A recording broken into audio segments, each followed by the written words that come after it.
राष्ट्रवादी Congress party के कौमी सदर और महाराष्ट्र के नायब वजीर आला अजीत पवार के नांदेड़ आमद पर उनका शानदार इस्तकबाल किया गया। राष्ट्रवादी यूथ कांग्रेस के शहर और ज़िला सदर मोहसिन खान पठान की क़यादत में नांदेड़ एयरपोर्ट से एक शानदार इस्तकबालिया मोटरसाइकिल रैली निकाली गई, जो मुख्तलिफ रास्तों से गुजरती हुई ITI चौक पहुंची। यहाँ JCB के ज़रिए एक अजीमुशान हार पहनाकर अजीत पवार का पुरतपाक इस्तकबाल किया गया। इस मौके पर अजीत पवार के साथ साबिक़ वज़ीर नवाब मलिक का भी शानदार इस्तकबाल किया गया। इस्तकबाल के दौरान NCP के रियासती क़ायद मोहम्मद खान पठान भी मौजूद थे।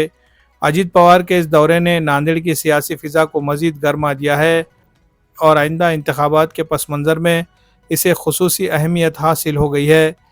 इस्तकबालिया तक़रीब में NCP यूथ के कारकुनान बड़ी तादाद में शरीक हुए।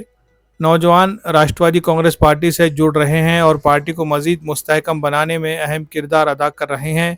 इस शानदार इस्तकबालिया रैली ने नांदेड़ में राष्ट्रवादी कांग्रेस पार्टी की सियासी ताकत का भरपूर मुज़ाहरा किया, जिससे आने वाले बल्दियाती और असम्बली इंतखाबात में पार्टी की पोजीशन मज़ीद मुस्तहकम होने की उम्मीद की जा रही है।